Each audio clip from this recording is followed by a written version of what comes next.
Bonjour à tous, donc le but de cette vidéo c'est de calculer le déterminant d'une matrice avec une autre méthode que la méthode Sarus.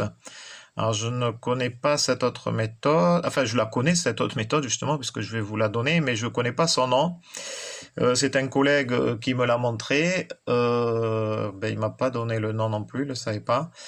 Et je la trouve bien pratique pour moi, enfin personnellement. J'arrive davantage à me rappeler cette méthode que la méthode Sarus. Voilà, donc c'est pour vous montrer comment on fait avec cette autre méthode.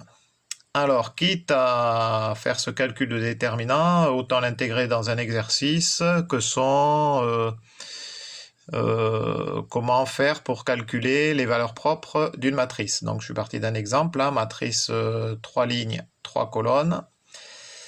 Donc souvent, en fait, le but de ces exercices aussi, c'est d'arriver à calculer les vecteurs propres pour, au final, diagonaliser la matrice. Mais là, ça serait une vidéo trop longue et ce n'est pas le but de la vidéo. Alors, donc dans un premier temps, pour faire cet exercice, on va calculer le polynôme caractéristique. Alors voilà. Donc c'est A moins lambda I, avec I étant la matrice identité et lambda valeur propre à trouver. Donc voilà la matrice identité, hein, des 1 sur toute la diagonale.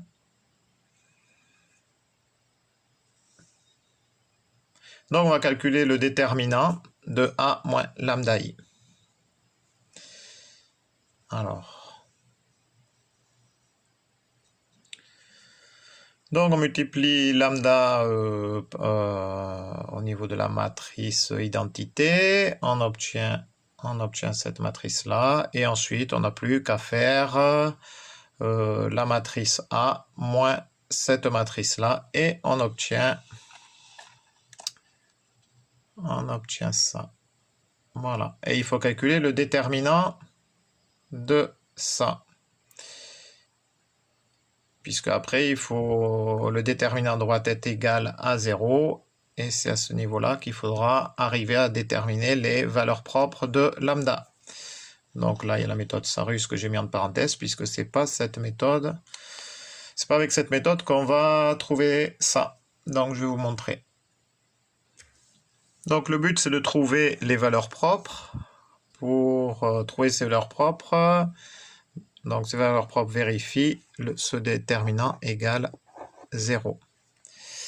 Alors qu'est-ce qu'on fait? Eh bien arbitrairement, on va mettre ici un plus, ici un moins et ici un plus. Voilà, on alterne. Et on va commencer par 1 moins lambda. Donc on a plus. Donc voilà, on a 1 moins lambda. On va résoudre ça. Donc du coup, alors, voilà la méthode. Donc là, j'ai mis des plus, moins, plus. Je commence par 1 moins lambda et je vais supprimer la colonne où il se situe et la ligne où il se situe. Alors là, il faudrait que je prenne un crayon gris, là, ici, crayon à papier, voilà, tac, et tac, et je vais supprimer ça. Du coup, qu'est-ce qu'il me reste? Il me reste cette partie-là. Donc, je vais multiplier par le déterminant de moins lambda, moins 1, moins 2, 1, moins lambda. Voilà. Et je continue. Maintenant, je m'occupe de ça. Mais là, attention, là, j'avais un moins. Donc, moins par moins, ça fait plus ici, là. Donc, du coup, c'est plus 2 multiplié par... Là, c'est toujours pareil. Donc, là, ce n'est plus... Oh, elle n'est pas terrible, cette gomme. Elle fait des traces. Pas terrible, ces gommes dans les stylos. Hein. Donc, voilà. J'enlève ici et ici. Et il me reste moins 1, 1. Alors, pourquoi j'ai toujours ce vert là qui arrive? Moins 1, 1, moins 2 et 1 moins lambda. Ok. Et maintenant, Je prends, est-ce que j'ai pas une autre gomme là? Non, une autre gomme qui traîne par là. Donc j'enlève cette fois cette partie et je m'occupe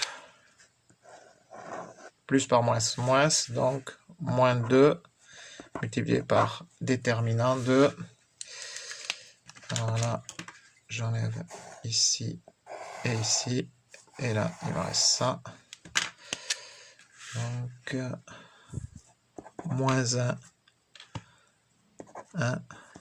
moins lambda, moins 1.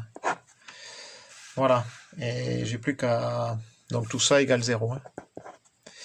Donc j'ai plus qu'à résoudre tout ça. Donc là j'ai 1 moins lambda, facteur de... Donc là hop, je cale bien mon truc, voilà. Donc c'est moins lambda plus lambda au carré, moins par moins plus moins 2. Donc plus 2 facteur de moins 1 plus lambda, donc moins 2 plus 2.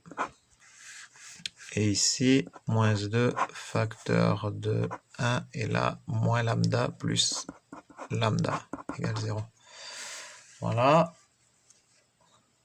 Donc, qu'est-ce que j'ai ici? J'ai 1 moins lambda facteur de lambda au carré moins lambda moins 2. C'est une identité remarquable, ça? Non. Je vais pas trouver quelque chose d'intéressant. Plus 2. Alors, je vais doucement pour voir si... Parce que... Si je trouve, donc là, ça fait plus 1. Ensuite, là, j'aurais pu mettre lambda plus 1. J'ai pas de facteur commun ici. Et ici, moins 2. Ah ben voilà, ok, impeccable. Ok, ouf, impeccable. Pourquoi je dis ouf, impeccable? Parce que si ça s'éliminait pas, là, j'avais pas de facteur commun. Donc, du coup, moins, là, on voit que c'est les opposés. Ces deux-là, ils peuvent se supprimer. Et il me reste donc 1 moins lambda, facteur de lambda au carré moins lambda moins 2 égale 0. Et là, cette fois, on peut déterminer les valeurs propres. Déjà, on en a une qui est lambda égale 1. Et ensuite, il faut déterminer ici. Donc là, on peut considérer qu'on a une équation du second degré. Est-ce qu'il y a une racine évidente? Donc, si je prends 1, donc là j'ai 1. Ici, j'ai moins 1. Et donc, ça ne va pas aller parce que là, j'ai moins 3 et 1. Donc, si je prends moins 1, donc là, ça fait 1. Moins 1, donc là, ça me fait plus 1. Donc là, ça me fait 1. Si c'est moins 1, donc ça fait plus 1.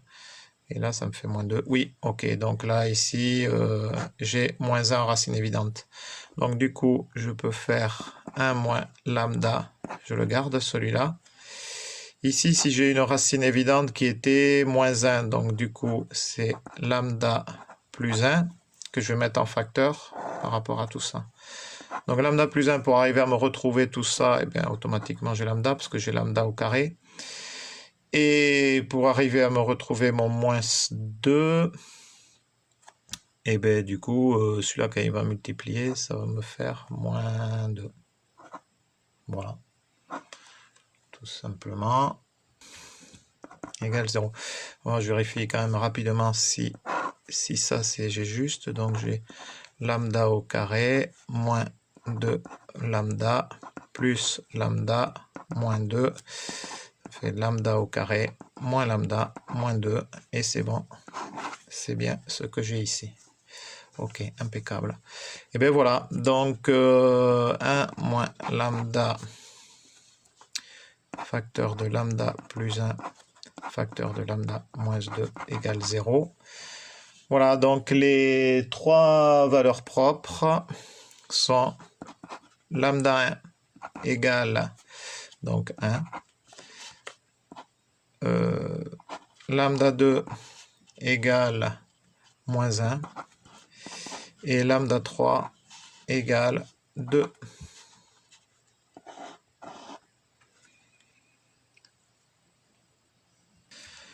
Voilà, cette vidéo est donc terminée. Donc, vous voyez la technique là.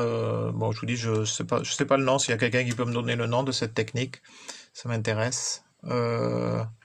Pour calculer le déterminant. Vous voyez, je commence par là, je barre ici, colonne, ligne, et puis je prends ce qui reste. Je multiplie par le déterminant de ce qui reste, et je fais attention surtout aux signes. Voilà. Eh bien, écoutez, bonne journée. Ciao.